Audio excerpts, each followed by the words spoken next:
She's been heading an initiative at IFMR, basically doing livelihoods research, and I'll be focusing on three of these studies done under this IFMR livelihoods initiative. I'm not going to present any statistics. I'm just going to be presenting the common thread of learnings that ties all of these studies. So at any point, if you are interested in knowing about the data or the numbers that drive the conclusions, please stop me, or we can discuss anytime today or tomorrow.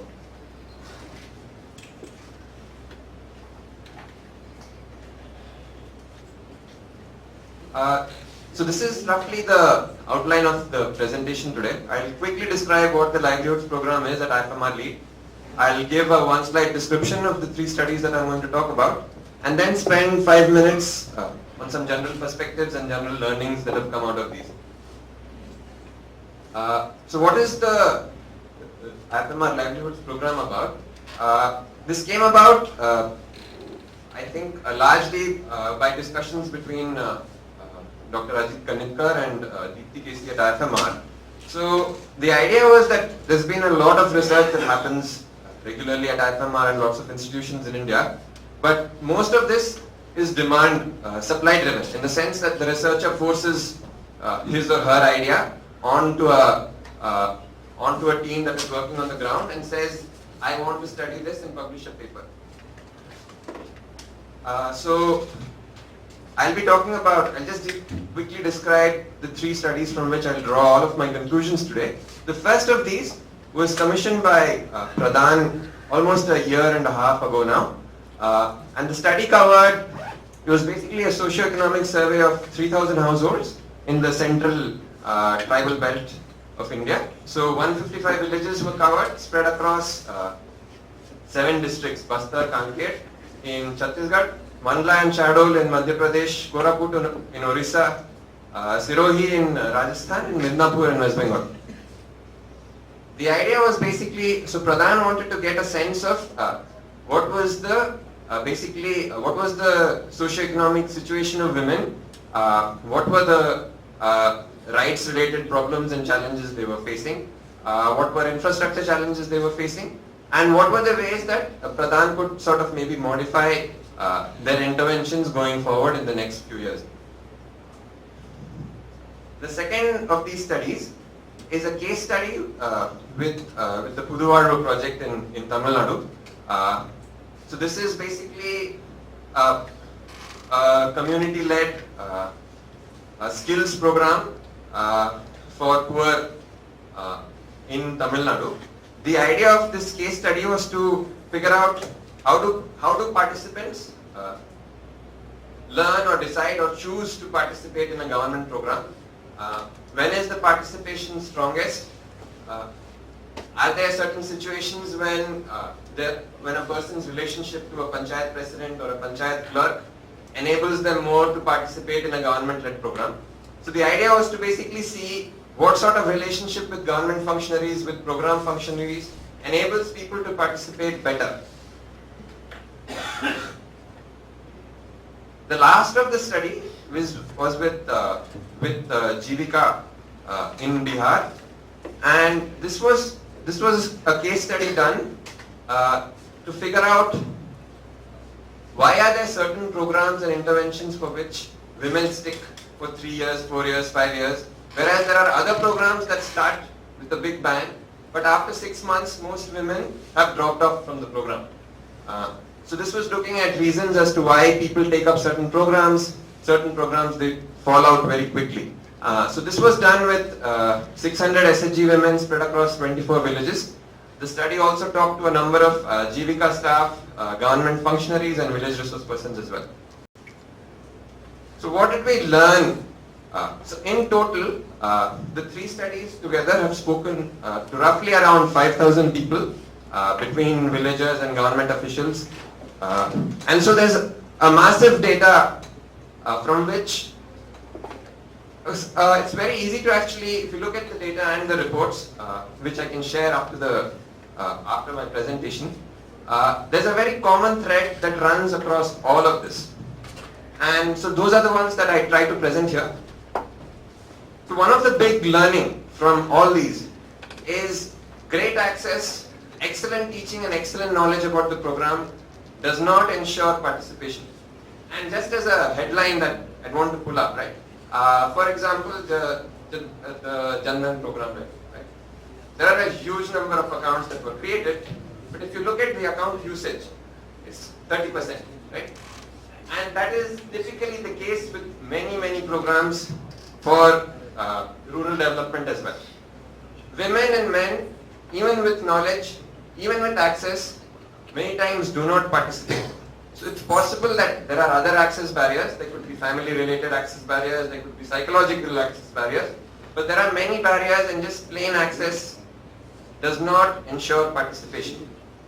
The other thing is, in a lot of our enthusiasm and a lot of government's enthusiasm, we try to often give the same solution. We want scale, so we want to give the same solution to lots of people without keeping in mind about the local socio-economic situations, cultural taboos, and people's beliefs. And they play a very important role in the sort of programs that people take up and people drop.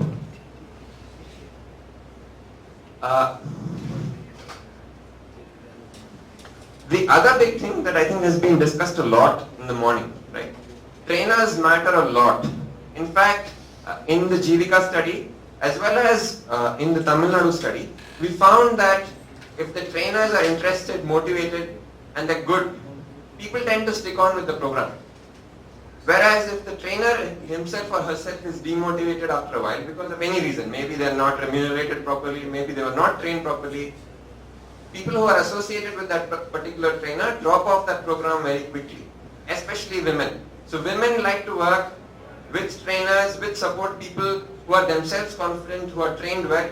So training is very important.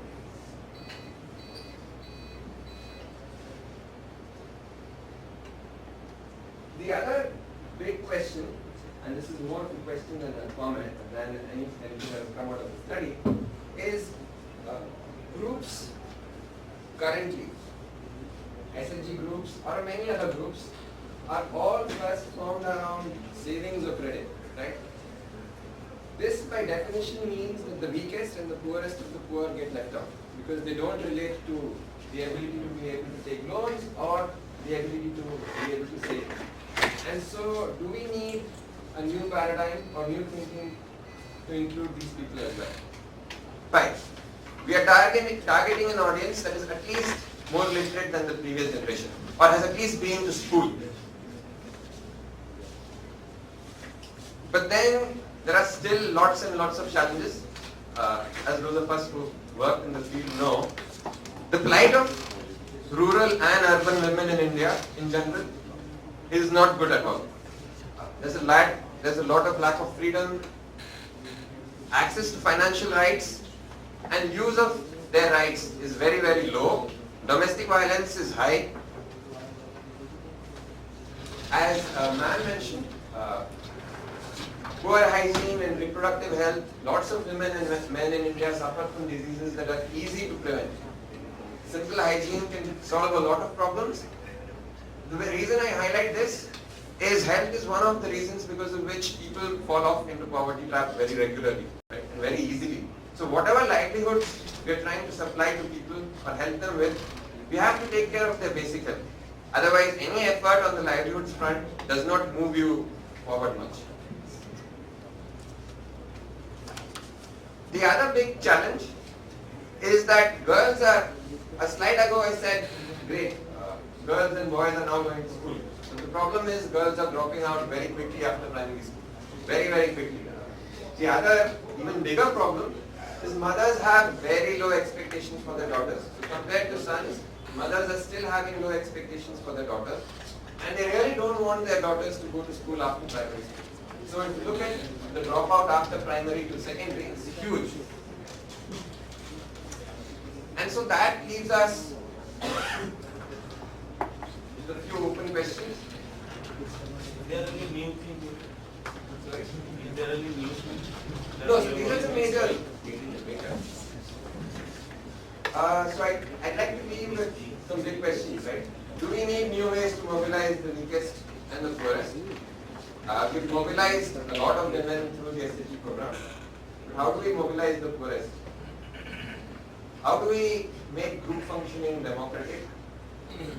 And is there a way to generate and build a large pool of high quality trainers? So in terms of what we are doing on the research side in future work, based on what we have learned from the past 2 years of work, we have designed a few pilots to work with women to help improve their savings, teach them about household finances and personal hygiene. So this will be very intensive with a small group of maybe 300 or 400 women over a year to see if intensive training can help change behavior over a long term. Of course, the bigger question is, much of what I have presented is already known. How do we convert this into policy and action? I'd like to stop with that. Thank you very much for listening to me. And I think my special thanks to Mr. Hemanta. He was very patient with the travel arrangements. I'm not sure if he's here, but he was very, very patient with my travel arrangements. I made lots of changes at many times and he never complained. Thank you very much.